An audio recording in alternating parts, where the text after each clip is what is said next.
Hej tid, så var det atter her vi en parti av Hjertamål. Nå det så løsende at jeg sier i seneste sending at vi får halda fram i Rom kapittel 14. Men jeg får bare lese noen få vers her, nå begynner vi. Så vi har atlander i det, og jeg får spørre Paul om han har lyst til å løte hva og Herren har lagt, og han ser hjertet i det. Men jeg får bare takke i seg versene her i Rombrevet kapittel 14, her som det stender i vers 16, kanskje lukka få at dreien og det som ble tås om senast, at lete ta ikke gåa tikkere ved til spott, tøy, sier han, og dette er et likkelår. Tøy rydgjegods ikke at eta og drekka, altså til å si oppførsela, som så leisende. Nei, det altså rydgjegods det rattvise, frigjør, og glede og i heilige andan. Og så sier han videre, han som i tøy tjener Kristus, taknas gode, og menneskjon domlige. Og så kommer han alltid til at her, hvordan vi skal fære etvik for en øren, lete okkon tøy stevna etter tøy som til fri og til oppbygging hvers annars. Og hatt jeg for kanskje tenke at ui at en ærefer. Men nå får jeg si hei Paul, og velkommen til Hjertamål. Ja, takk for det. Hva har Herren lagt at ut hjertet i dag? Ja, og det som viken færre, så det så ime som vitjar. Og vi hadde en vitjan og en mann som nok snakket opp til vi samkomne og oppeberingen 2 og 3. Og hørte han tala, og da kom han inn til at Aren han talar til samkomna, så stender skriva og i kvarjon ønstøk om føre at tjøtlån at han i øyre og hever høyre til som anten sier vi samkomna. Og i början förra första skriva till angel samkomnar och så navn ja. Och samkomnon att ta i platsen eller och ta i områden och det i flertal till allt godsbåt det skriva till. Så här angel samkomnar. Han han som Ante nøyter at tala til samkomna via. Akkurat, ja.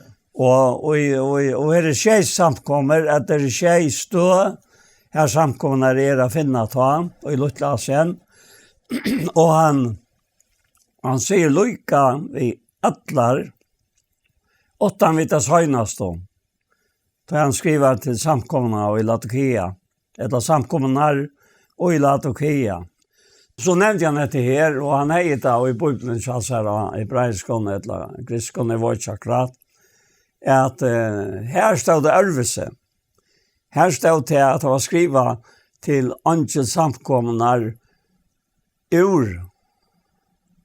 Altså, og i derfor var det oi, og i 17 for noen var han ur samkomnar og i Laodikea. Det vil si at det som man skriver båar fra hikk stand i 8 for å benke. Det vil si lukka så vel som han stod 8 for å benke i, som de skulle heva vidjane ned, så stod også angel samkomnar 8 for, og ikke innanfor det. Tog at harra lustforsla, eller at harra illvilje var så større at angelen var ferdig ut, altså, ikke ut ur tøymon, men ut ur samkomnen, altså. Han fikk ikke fri at virke i samkomnen.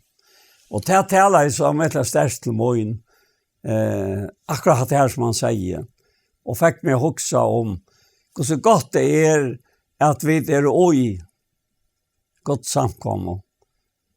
Og hun fer så avmetelig enn jeg vøker navn i skriftene, og som sagt, Kerst barn har mange navn, ja. Akkurat. Og jeg finner anka samkommer, eller anke godsbad som samler sammen om Herren, som ikke som ikke har lot og gjøtlen ner underfotlet navnen. Og tog hoksa jo om her i det, at i hese sending, at hvert til et hjertemål, og det ble ordentlig mot hjertemål, at her var etgang til hjørstene av Øtland Taimon som og i hese imenske samkommende. Akkurat, ja. Altså, jeg kunne få en nøye til at være at han angel, som han nevner, som Herren nøyter, at bære samkommende bøyene som han vil hava samkomna at livet oi, at la livet etter ta stått og tøy vid hava a gjøre.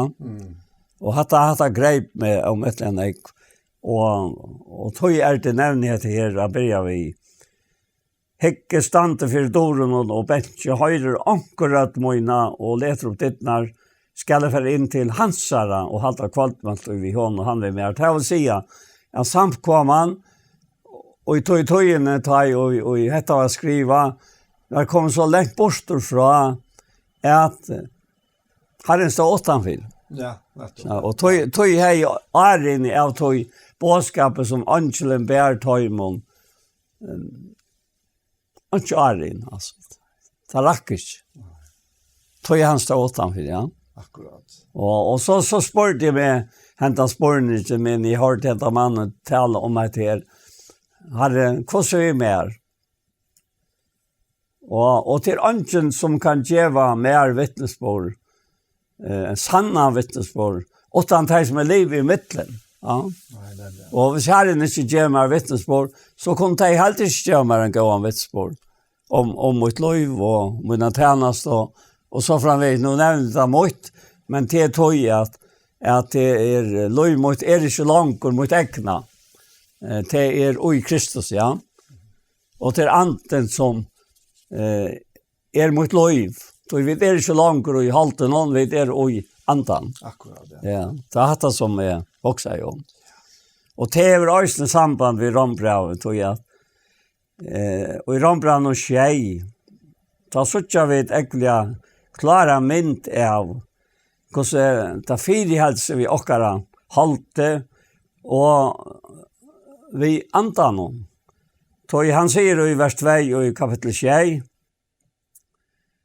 at hin gifta kvinnan jo i lovene bundet til mannsøyn så langt som han lever, men da med avren noen løst fra lovene, vi får ikke ha mannen noen. Og så sier han i 4. verset, så langt brøver møyner, døy øsne tid fra lovene, vi lika med Kristus her. Altså, at dette så intimt at det kan ikke være bedre, ja. For at tid skulle høyre i noen øron til, hånden og risen opp fra hin og deg, så vi kunne bære gode avvokst. Og så får han inn og jeg fragrøya om hvordan det hvordan lov vi og i halten om. Så han sier vers 5, tog medan vid vår i halten om virka av henne sintige lister og i vakter vår i lovene, så løs i livet nokkara, vi bør deg noen avvokst. Men nu vi løst fra lovene, vi til at vi deg fra tog, som fyrhelt okkom fenka, og at vi tjener nødja hatt antans, og ikke av gamle hatt bøkstavsins. Hva skulle vi ta sia? Loven sint? Minne en så. Men jeg kjente ikke sintene utan vi lovene, jeg har ikke kjent gyrdene om loven ikke sier, to måste ikke gyrnas. Sinten slapp nu fram et, og virka vi boven allsins gyrde mer, to utan lov sinten deg. Jeg levde jo en av utan lov, men ta i bøye kom var sinten livande att. Og i døye og bøye som giver var mer til lov, var mer til deia, to i sinten slapp fram et, da med vi bonen, og drep med vitt tøy. Så ta loven høyle, og bøye høylagt, rattvist og godt. Og så får han vågjere, og til så leggsaver som han tekker fram, som tog kanskje vaknar for det nå til sitter og lustar. Hvis jeg kjenner det rett. Ja, det han. Det sånne attvendende spårningrene, mellom det naturlige og det nødja mennesker. Og loven, hun kopler jo på det gamle mennesker. Ja. och de gamla förutsättningarna. Ja. Och till här och vi kunde stranta. Nettopp. Om vi inte suttja månen och att ja. Ja. Och jag vet att det är ekvan nekv tryggvandre, särskilt ganska nudge trunne, Ja. som blir så illa klakka seg sjálvon, ta og i akkurat det gamla vaknare, tog at jeg halte at ja, men er jeg nudge skapninger, og nå er ikke nær til da. Men vi er altså ikke kommet til himmels enn. Vi er enn her, og vi er enn ui her som likhavnene. Ja. Men, som jeg har nevnt før, det er hver løskraft det som slipper å drive okkara likhamna. Det gamla det gamla, man kan säga tinkteloven, som alltid håller ner, och som bara kan upphävas vid en nutjarlov som är starkare än tinkteloven. Och det här känner vi ju sjön eisne fra tildömes flåfärstorna. Att vi är ju bundna gör det här till för oss korsian så det. Det är inte man går 100 år sedan att människor först för alltså kom upp från hjörna. Och det var inte i egna kraft, det var i kraften av en flåfär, ja. Och det är öland inte hänt så gärna ta. Men det är ser vi pura naturligt att vi flickvar lammarskara. Ja. Men det är ju inte vi som flickvar. Nej. Vi färra och i en flåfär som häver krafterna till att upphäva tingtelåna. Så läst att vi vara lite uppfra. Och så läst fungerar det faktiskt eisne bara nek mer starkare. Vi ser nutje low antansa och low lustens antas man kallar det här i nästa kapitel allt det eller möjligt nästa kapitel där. Ja, passar ja. Och till detta så drejer sig om och naturliga människor det blir vi över naturligt. Det blir inte even naturligt då. Men vid eia heter här nutja löve i okon. Vi Kristus ja. Och det tog han eisen i Korintbraun tåsar om att vara halsliger, eller andaliger. Ja? Och här nämner han så imiska tingen här som ej mestja till naturliga människa. Och det är, ja, jag kan lycka för jag citerar det inte rättar igen att han säger här. Han säger vittar, jag kan läsa bara första versen här i 4 Korint kapitel 3. Och er bröder fick inte tala vid tikkon som vi antallig, men bara som vi holdlig. Här så jag så han sätter munnar upp här som vi nyföringar och i Kristus. Mjölk gav tikkon att dräcka, mat gav tikkon inte, tog ta tålte tid inte än. Ja, till tålat det inte nu heller. Tog och det andra eller kontanter där han sitter vi ser i Korint. Och vi kan så ta det kvar enkelt till och själva. Tog tid är ju holdlig än. Och så ser jag kvui. Och här kommer Lukas som en list upp, eller man kan säga en ja, närmast en facitlist, ja. Han säger, ta i övont och träta tickare mittlen. Det till ta inte holdlig. Och bära till tickon är som människa vån. Och så får han att lära in på att jag kan han menar vi, ja. Så han säger, ta en säger, Paulus samauer, en annan Apollos samauer. Det till ta inte människa och att ständigt alltså i Gazaregiona. Och så spelar han vidare. Kvad ta Apollos och kvad Paulus. Och hvis vi nu tar det till Ockenborg här. Kvad ta Paul och kvad ta Daniel. Och du kan säga att mövlen en här av personer som kanske har en tydning för ett antal löva. Så säger han, ja men Sverige tjänare som tid kommer till tryggvi. Och det efter som Herren gav en och varje. Och så lyser han så imiska tjänastnar ut i. Paulus säger, plantar jag. Apollos vattnar jag. Men God gav växt. Kvart att han plantar eller att han vattnar till näka. Men God som ger växt. En sorg konstatering eller en jottan av hur så vi har det nu. Han säger han i 17 Korinther kapitel 5. Ja. Att så länge vi är i likamno så är vi borste från Herren. Ja, akkurat. Ja. Och men så säger han att det är som att men tar vi färre ur likamno så vill vi ta på Herren. Ja. Och ta talar till mig om det att vi här som likamno är du innanför det här ärmarstingar som ett likam djävor. Ja. Och det är naturligt men allika väl här var det. Så vet vi att nu är anten lov. Anten lovet som Det var halte, nu det anten. Det var det som ber dejan og vokst, og nu det som ber gode vokst, sant? Ja. Og i mera. Og så har vi också om et her forhold med lika med og antan, et la vi tannet ikke løyve. Og det tøym personlige oppliving, og ikke moin, tjatt her, men det moin tjammer. Ja. Og tjammer var det såleis at og først den helte til at jeg være såleis at det kunne være haltlier, og så at andalier, og så at haltlier. Og så langt som jeg sa at jeg kunne til, så bonar seg ikke. Så jeg gav til å gløyga vel til som var i haltene, som til å være i antan. Men det var min skøyva hoksan. Og da jeg sa til at halte brøttest omkant til det gava, men anten var alltid gavor. Var alltid vidt gava. Akkurat som Rambrau 12 sier, til det gava, til det damlige, og til det fullkomna. Og så sier han til som sier, Jan, ikke bare at det som hentet han alt. Til å si at det til at du skal vekse bostur i ur. Og ta bør jeg da. Ja. Men av til at jeg har vært nok så eksplosivt sinnelig, så tok det lenka tog Aren, anten fikk, som skriver senter i Galatbraunen, at halte gyrnas alla tvinna mot i antanna. Det tok lenka tog Aren, anten fikk lukka som sannført min person og Kristus om til at det kanskje ikke så alltid Øyla merselig, det har vi fra Batni, ja. Jeg leser nok oi til som faktisk satt. Jeg leser nok oi til anker gjør skaft. Men alt skal gjøre så. Alt skal ørene. Så sier mamma ved meg, legger ikke oi til som andre gjør, eller sier, eller er. Hvor? Så lærer du selv ikke å legge oi til. Det kommer til din sjals. Så langt du blir vi hengt jo til øren, så glemmer du til sjølven, du har ikke arves enn deg.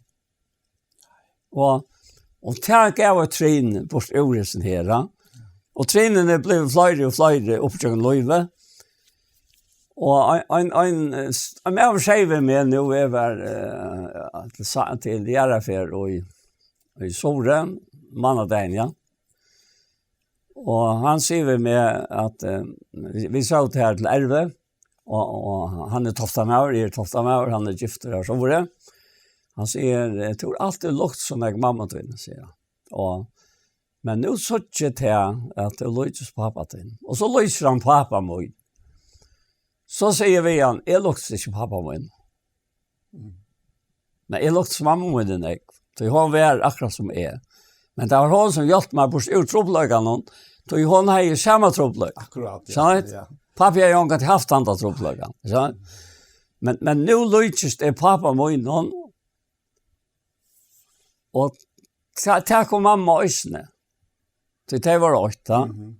Altså pappa døde, mamma døde fra seg selv, da hun opplevde hvordan sinneløse pappa var. Og jeg tar jo etter samme. Og til sinneløse som virker jo pappa, det var Kristi sinneløse, Stittler, og så til å lese Jan, altså.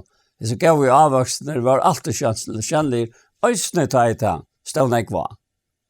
Så ta vann anten av til holdlige. Ja.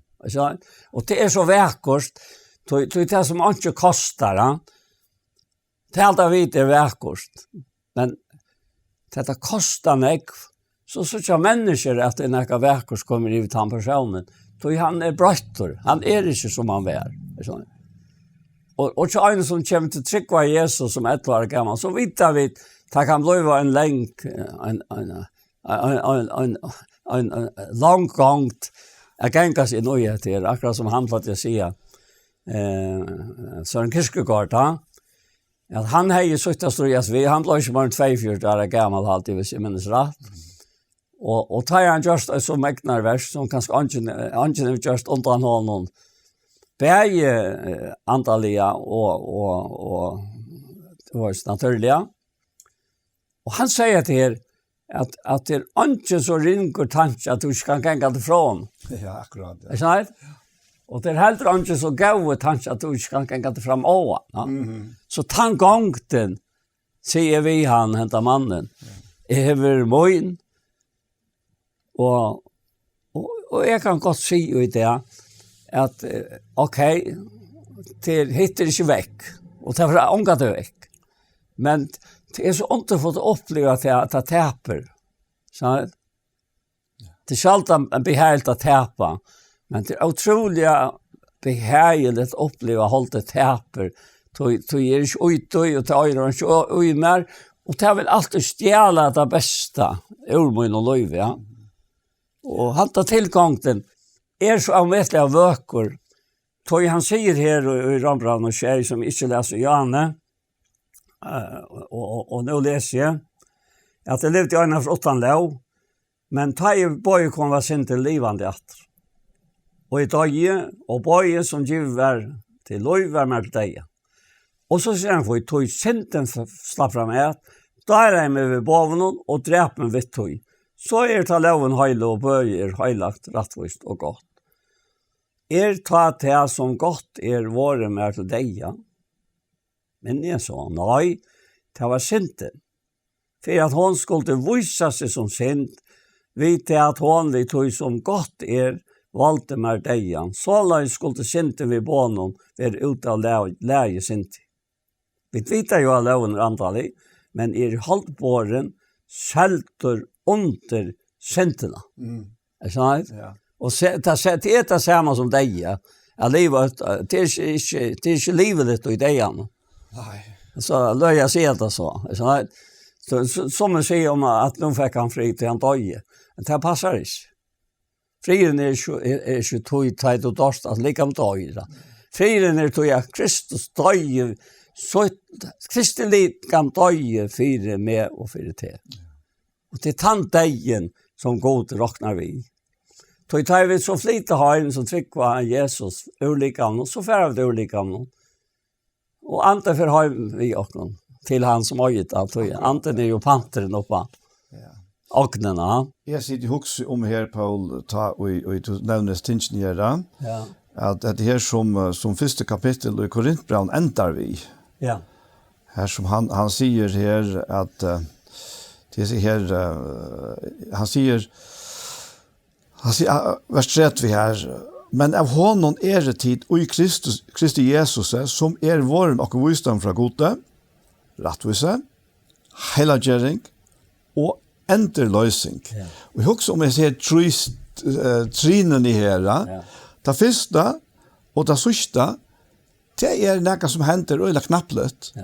Och som ingen av oss försökt här avskan då. Nej, inte för det, ja. Som sålas, ne? Ja, och så. Så vi var ändå fått och det ett vers som ena för alla. Och så han det här enderlösningen ta och och kan vara enderlöst som han säger som det sista. Ja. Men här i mitten här den där processen. Ja. Hela change. Akkurat. Ja. Och här med vi leva så vi mitt ute i processen. Och det har gått vara det året hela gering glöar som det tungt i orange och nekvon. Men det en valsigna process. Ja. Tui vid vera meira og meira lost fra okkur sjálvuna. Og i så processen. Vi vet at vi fullkommen og i Kristus. Ja. Og vi vera fullkommen og i honom ta vi fern ulikam som du nevnte Johan, ja. Og i processen som nu, hela processen, ja. Så vera vi gjort honom meira og meira lika. Og ja, på en eller annen måte så må jeg så si at her vi virkende. Okkara låter ligger ikke etter her som så lesen, ja. Her det lukket som han ikke, vet ikke man kan si samstarv i okkara, men han ikke at vi skulle være vi i processen, ja. Og hvordan vi i processen? Jo, det bare uttrykk. Ja. Det bare i allit av han. Det ikke i strøye og streve å røyne å sette seg noen normal fire som man kanskje taper fer at han har fere. Men så kommer så en händelse som Paul över in i oss, man börjar vi är det. Ja. Han säger här Ron Brown Shay. Ja. Jag kan gott tacka det första verset i eisen här. Ett la vita dit inte pröver. Är talar ju till slik som känner loven. Ja. Er loven räver över människan och så länge som ta lever. Ja, ta man det. Ja. Och så säger vi att den gifta kvinnan är ju vid loven bunden till mansön så länge som han lever. Ja. Men där med avren Ja. är det lost från loven vi vidjande mannen, va? Ja. Så säger Tossan om att han ska tura kalla hårkvinna och med avren lever ger öremannen sig. Men där med avren är hon fri från loven. Så hon är inte hårkvinna om hon ger öremannen sig. Men nu koppar detta A. Ja. Så han säger så läs bröder och minner döje eisne tid Ja. fra lovene. Ja. Vi lika med Kristus her. Fyra at vi skal høyre en øren til. Hånden og er risen opp fra henne og deg, så vi kunne bære god til avvokst. Og dette er nok så selv som mynden kommer fram vi her. Først kommer en mynd her som vi skiljer øyla vel, at da er andre parsten og innan tjonabande, så er den etterlivende parsten fruer. Ja. Fullkomna fruer. Ja? Ja. Men i hese prosessen som vi er i nu, ja, så er det vid deg, men til en tar vi deg, Jesus her, vid er det deg, fra lovene som har krav på oss. Alla tøyne krav på oss, og som virkar på tannmaten, at for først eneste på, og loven presenterer for oss, så veker til ønta sintige ui oss oppa, og hvordan blir det fri forresten her, til det som Rambra og Kjei kommer så medtallig godt inn. Ja, akkurat. Ja. Og jo, hemmeligheten er eisen her deien. Så jeg vet ikke om man kan si at vi er livande deg, eller deg livande. Jeg minnes det her, da jeg lærte å male i havn, og så maler vi et apotek, det gamle. Ja. Det var så rævlig ringt da, for at folk kalte seg fra neste vi, ja. Ikke det at jeg vil kleve noe, men det prøver av oss. Ja. Og det var oljemaling, og det ble tatt den ikke så kjøtt. Og så mer skilte vi sett om. Flere prøver av neste vi, men man sa at det gikk fram vi og sen. Og så visste jeg ikke hvordan det skulle gå i behandlene. Og jeg stod mange ganger og flent, ja, meg selv. Og så det sørst til. Vi vet jo, de lov oss i, du måtte ikke, ja, så prøver du det. Det skal prøves. Men motsatt, så lærte jeg ta at dette vi høylagjering og over høylauer. Ta sier en person som er veldig avviring for at de andre løsene. Det er det samme som å være tøker herren. Altså, gjør så vel, her er det. Akkurat. Så skal jeg bruke mer. Og det er løst opp for deg. Ja. Jeg sa det, å være tøker herren. Det er alltid så vekkert. Det er utrolig vekkert. Og ta tunga til kvarve på skjortøy. Ja, jeg sa det? Ja, altså, det er alltså allt som vilja leva godliga och samliga snöme. De vilja vara tøkarran och det gör det. Men här så tanken här Paul. Ja. Han känner något fantastiskt vikon. Kan det passa? Kan jag virkelig bli brukt av herran? Ja, det är motsatt tanken. Ja. Tøy att det ständer här i ändan av kända kapitlet att han fer in att Jerry nu tar som inte vill, Jerry ju loven att han vill att hon är god. Så är det inte längre er som gör det, men synden som oj med boy. Är så här? Ja.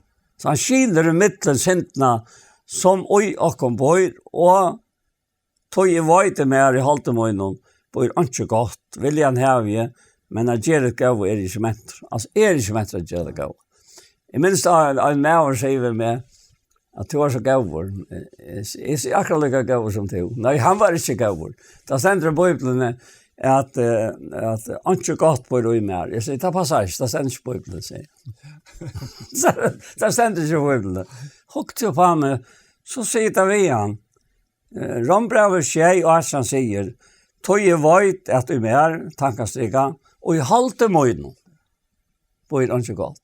Jag stod inte tryck vad det. Jo, jag säger, så löjer du. Du löjer om antans löj vid här, att det här på det inte gott. Du är inte längre i halten, du är i antan. Du måste inte kva. Och han blev så glad om det stod så alla säger han. Han är alltid bytt sig in till förstingen när var här. Alltså, ja, som jag gjorde det till jag var yngre. Ja, att har det till. Alltså. Det har det slags till. Nej. Och så det skulle hetta virka in att han personerna tog ju vet att vi mer och i halte moin och bor inte gott. Hur snägg vi efter det är inte gott. Det är inte gott och i halten. Viljan har vi, alltså i halten, men att göra ett gåva är ju inte mätt. Ett gåva som vi inte vill. Och hatt det här som i alla tøyene har vi hangt med i så igen. Jeg vil ikke danke tøy, men jeg var nødt til å gå til hva det er, og jeg tog ikke finne på skjort. Og to som vi nå tar vi her, kvart og så erst, av Guds nøye, erst var en som tror det Jesus, så øyet og lov til Jesus, som vi ber der nå. Et gåa som jeg vil gjøre ikke, et ytla som jeg ikke vil gjøre, gjør noe det som jeg ikke vil, så det ikke langt som gjør det. Det bjerger meg. Ja, akkurat. Så jeg hatt ikke. Nei. Hva så ikke sinten som vi var bor, vers 1 av vi. Og så finner jeg noe til å lage meg som vil gjøre det gåa et ytterligere kjastet. Og så kommer han til hitt menneske. Tøy etter noen innere mennesker møgnen. Her vi hod til lovgods. Men i limon møgnen så ikke lov som strøyer med til lovsinnes våns og teker med til fengen til lovsinderen her. Som i limon møgnen Og så råper han etter her uttrykket. Arma mennesker mot hvor skal fria med for det som liker med deg. Og Sverige her bøyna vei. God til være takk. Vi, Jesus Kristi, Herre okkara, så tjener jeg ta sjalvor vi sinner noen lovgods, men vi halte noen lovsinderne. Akkurat. Ja, hatt gleder opp. Ja. Og ta jeg så til, så kunne jeg fære lese Rombrev 8, så det noe ikke fordømme for deg som i Kristi Jesus Og så kommer en annen lov inn, til lov løsens anta hever og i Kristi Jesus, lagt med fra lovsinderen av deg. Ja, akkurat. Og hadde vært akkurat til bøylet som jeg sa firmer, jeg nevnte en møte til her nekvar siden. Ja. Og vi var oppe i Østlandet da, og han sier her, vers 18 her, så jeg vet at jeg er, og jeg holder meg noen bøyler ikke godt, viljan har vi men at gjøre går ikke menter, og ta brøtt jeg så til, viljan har vi men at flikva ikke menter. Og det ikke, jeg kan røyne stand og flakse av i armen som jeg vil, men det ikke menter flikva. Nei, det ikke. Men, som jeg nevnte Johan, sette meg inn i flåfær, har vi trygg for alle og sette meg inn i flåfær, det kan jo være ringt seg som man eisen, så det som lytter meg oppe, og til det samme utfrielse som vi opplever vi Jesus, at i hånd, han fullkommen, han har kraften, og han lytter dere opp. Og tog det så helt enn standant her, vi har nå for akkurat for lengt her, at så en ikke fordømme for det som Kristi Jesus tog lov løsens anta. Hever ui Kristi Jesus, løst med fra lov syndarinnar og deians. Og så har vi jo fortsettet vi som 3 versen her. Så han sier, det som loven ikke var ment å gjøre. Vi tar at hun var måttleis av holden. Altså, loven, hun hever ombåret til krøvene, og hun hever sin peikefinger mot dere, alle tøyene, gjør hatta, gjør ikke hatta, du måst og du ikke måst, og måst ikke. Det som loven ikke var ment å gjøre, jo, du har måttleis av holden. Hold ikke av, og klarer ikke det her. Vi klarer ikke det her. Han sier, det gjør jo godt. Altså, det er loven ikke var med det å gjøre, det gjør jo godt. Og på hva måte gjør det? Jo, han gjør det, da han sendte sånn som lykan sindjon holdt og 4 synd, til han sendte han, og de felte syndene og i holdt noen. Altså, okkara synd, hun ble domfelt og i likamnen tja Jesus, Hvor sier han jo, for at det som loven kravde, skulle være fullgjørst og i okkon, som ikke livet etter holden, men etter andan. Og dette her det både livskreftene, det livskraftene, som vi underlagt, alt sommel holdt. fra opprunnet av. Ja. Men vi, Jesus, vi trunner av han. Vi trunner av det versk som han hever gjørst og gjør fyrir okkom. Så har vi en nødja livskraft som Romarbrev kallar for lov, livsens anda. Kraft, livsens anda. Og vet du hva?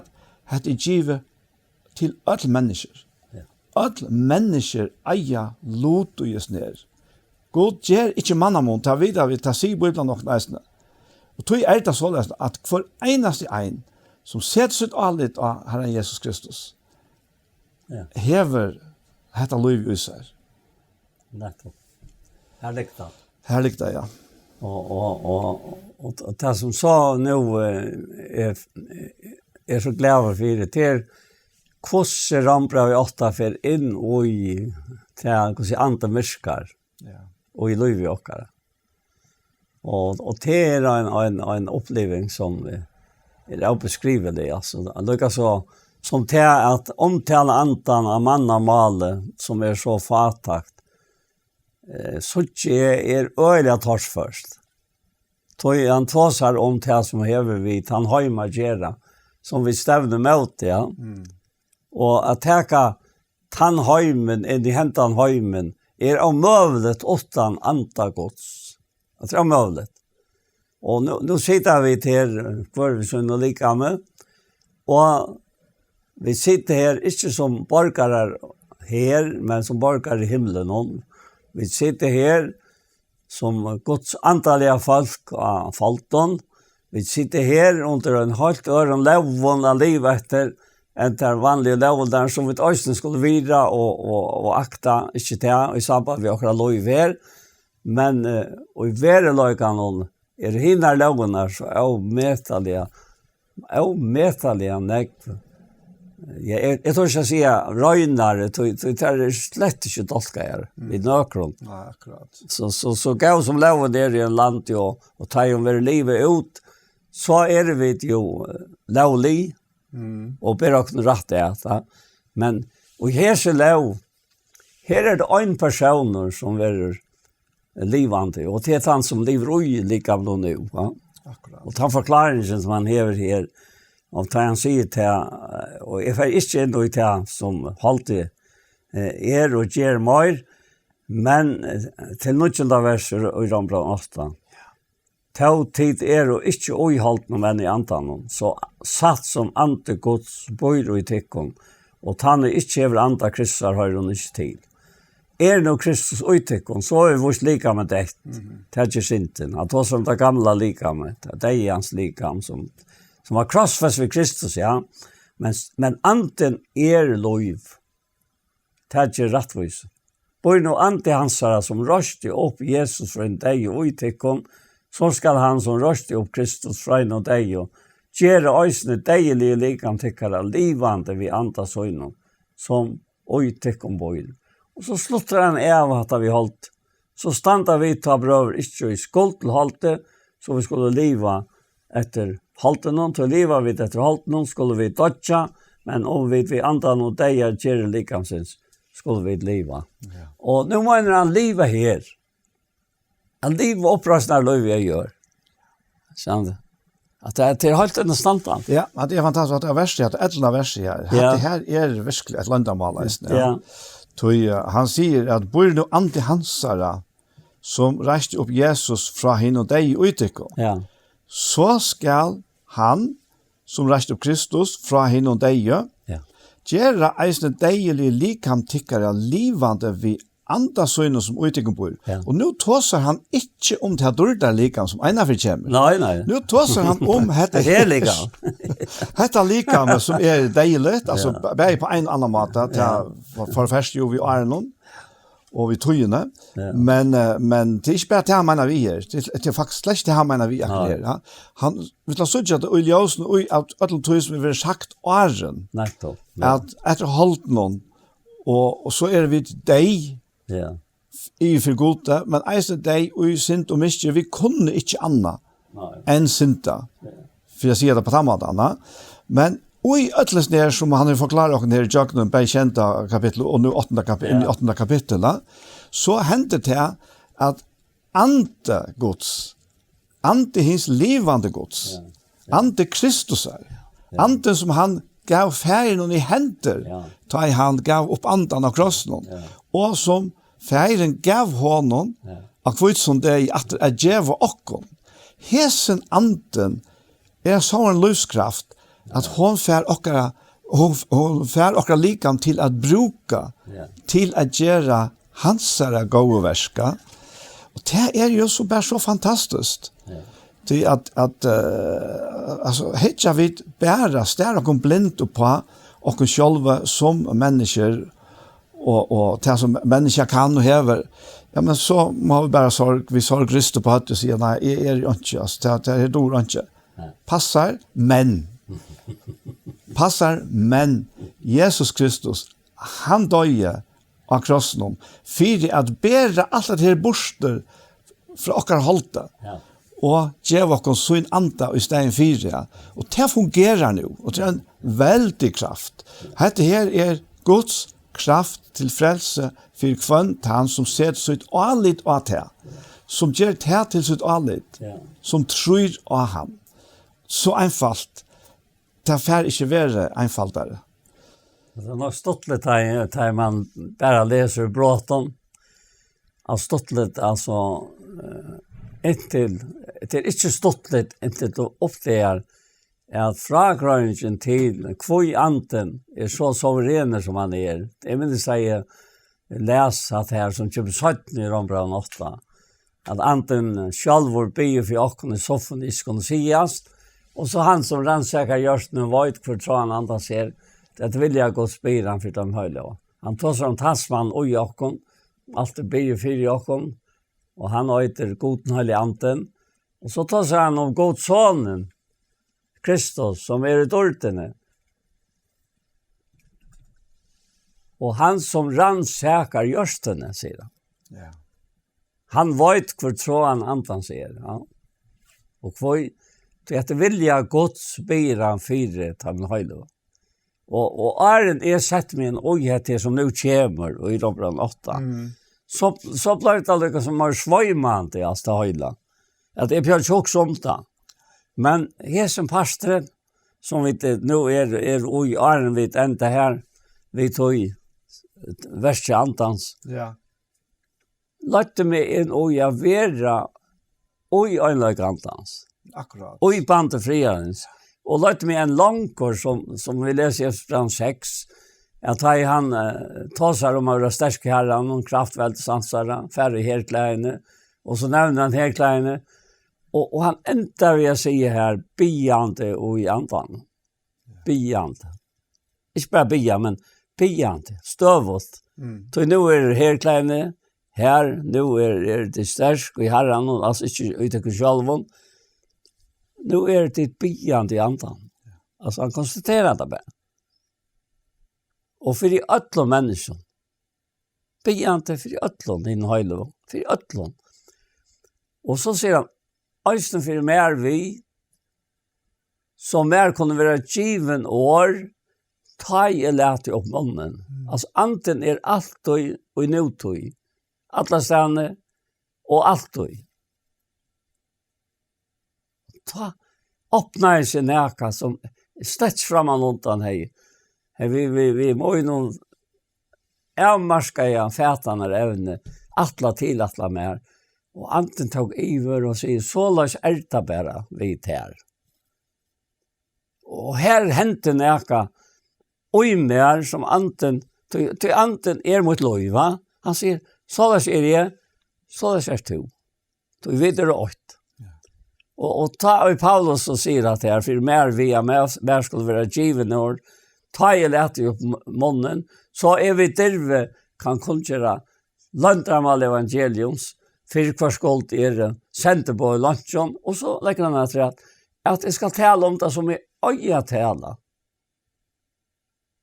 Jeg skjønner? Altså, helt utrolig hvordan neiver han og i uttrykken hun her. At det gjør anten og i åkken. Og at det har vi opplevd nå i sitt her, det er just nei for meg nå til å lese at det er sørste til å lese. Paul, at det er en verilig. Såles erst to, Tog jag har sett det till att vara det. Och nu kommer tryggven in. Tryggven ger att du ärsta och inte annat. Akkurat, ja. Du gör inte till det. Du tror en annan person. Nämligen. Som att det är helt en standard att ta ett han vuxen och hosta sig till kanske nu tror jag för så är kanske ångrar att uppleva vuxen så vi kommer inte alltså med självon som idé, ja. Men så öja första färdigt jag också med att du är snack. Nej. Så det var så i förra Korinthierbrevet tror jag Janne att först han och i plantar eller att han och vattnar till näck. Och hur snack till som man säger att det är veckor före veckor före malbön. Först han och plantar eller att han till näck. Det var som näcka mal och handa maten och se det på. Det är så det. Jag tycker det ja. Så växt är det. Men god som ger avväxt. Och vet du sätta bara god i avväxt. Det är så. Och i andan alltså. Ja. Så i anden öje bara år att livande gera Kristus vi. Och det säger Jesus arna för att dödja. Han ska täcka mer kungjera tikkom. Han ska sannföra och så framvägs. Allt är i Kristus, ja. Allt är så vackert att se. Alltså, år och versk. Ja, år och versk. Det är bonen, kladna bonen till andanon. Ja, akkurat. Till anden är okännlig, ja. Han är okännlig. Ja, men det gör människor som borde vara dig, men blir inte livande vid andra gods. Så får han uttryckt, både vi åren och vi geron, det som god ligger i hjärtat. Och det som Jesus visste, ta i han gick här och gör det. Han visste kvärt och i färgens inte för människor var. Och kvärt var det? Bara gott. Bara gott. Ja, och jag säger med det att du snackar bara om det goda. Du måste minnas till lösningen att jag hit vi i snarare det är längre vant. Det gånger inte så långt att säga. Så det har inte vi till det goda och det ytla. Alltså det är det goda och det är damliga folkarna. Och det är andras vers. Ja, det är inte en sammanblandning. Du kanst inte blanda ljus och mysker. Lov och deja, det blir till. Men så kommer han och i som lyfta brottet som vi tar efter här framför i åkken. Han säger åkken i vers 15, till finker ju inte tralt av santa, så det att skulle öttast. Nej, till finker anta såna rattarins, och i honom råpa till appafär, anten självor vittnar vi antockare vid det bötgods. Och vi bötnar vid arvingar gods och samarvingar kryssar, så satt som vi loja vid honom, för jag vet östen skulle vara dörmet vid honom. Och här har vi bara konstaterat nu, i ettlig aron, att han fyllt ju via loja. Jag ber god hjälpa mig, inte affär ut i svarar lojingar i början, än i talte, och han gör det då. Och jag anar inte att lojingar var till som nu är då, affären. Ja. Alltså det är så, lojingarna är så otroliga dörrabärare, det ger att det som skriver stenter, att du inte bara tvinna väckna, ver bröttor, men också bara till det som stenter i 17 Korinthierbrevet 8. Och han säger, hur god öjter, han öjter färger myskonar, och han öjter god allra tröstar, han som tröstar okken, och här brukar han vara trångt, och alla är trångt okkar, eller lojingen okkar. Så vi skulle kunna trösta dig, som i alltså strångt, vi tröstar som vi själva vill trösta via godet. Det vill säga att lojingarna kommer över med, så är det vi tog enda mal i att det ska vara öron till skickning. Och det brötte så åter när vi måste lov. Vi har antasvers. Och inte annan antasvers. Tøy rakne lojingarna och i tøyene som nu är inte av tøya. Møte, dörten ska vara åpenbara av oss. Och kvar är han dörten till här han tar dörten. Att han inte nu vegetarfer här som du aldrig drömde om och löser tropolajkar och linar och latter om 20 åren är det inte helt nästan det. Ofta han minns det inte att han har själv. Och det var slash out. Och det var slash out. Alltså, ta löv som kommer en ont ut där tog i näck. Första tann plantar det var tog i näck. Ta löv som kom in under häsa träden det är det lättaste löv som finns. Det är han som driver värst. Det är han som öjer likame. Det är han som fyller det, vi så innan anta och året, ett livande i året, och så ger han värsta träet. Och också där till, ha? Så hur ska jag så för att råkna löjningarna för i näka? Det är rått. Så skapningen tror och stundar ju efter åpenbären godsbad.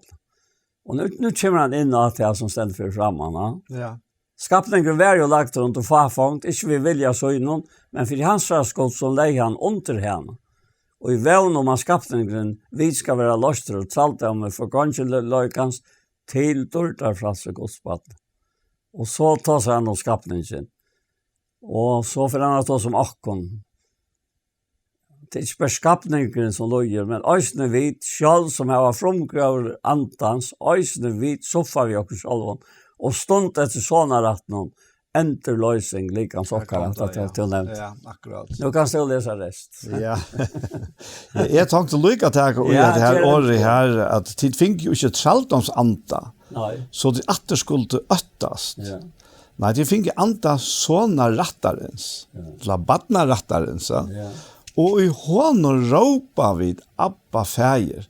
Och det är inte för nu kär tog att jag huxar som smadronk att läsa det här Abba fäger. Jag var öjliga gammalt. men det man känner till Abba budget och så här. Men det var Abba fäger.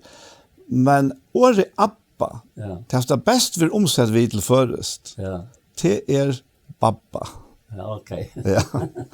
Och jag vet inte om vi nämnde det här ta en affär eller jag nämnde i ören sammanhang. Det var ganska ören sammanhang här att färger det är nog så fjärst. Ja. Det är nog så längt från. Okej. Och så kommer året pappa. Ja. Det är knappt en nekv narre. Okej. Ja. Men det mest eima. Det är året pappa. Och det har sagt att det är faktiskt det första som tar lilla nyfödda barn eller tar växer till lära bruka munnen där babba då är det. Ta babbara. Och då är det så öljämt och hette det förhållet och färgen häver till och att det inte bara är färger till och men att vi kunde säga babba vi god skaparen himmels och jordar. Han som hever enda lost och vi sin egna son att vi kunna säga babba vi. Det är ett samband eller en relation som verkligen vill näka och som är ont och attla en och varje människa. Eisne det här som kanske än inte hever uppleva hesa relationerna till eiran eisne. Det är han så inte det som jag också säger om att det är fram så ändrar han där vi tog första versen och tog vävnen var vi frälst. Han säger näck om vävnarna som alltså med han vi stund ett såna ratten endelösning likams okkara. Ta säger han tog vävnen var till frälst. Men vävn som sast är inte vävn. Det som man ser, hur kan han ösne vävna till. Så kommer hettan som är att det enda vi. Men vävna vi till som vi inte sutt. Så bojar vi tålen efter tog. Och här kommer så här som personen som är oj till och som tror att vi fram. Det gav mig otroliga nek. Vävna är till som är sutt. Bojar tålen efter tog. Det är inte. Ja. Så han vet hur underfullt det är. Att släppa hem vid åkerna.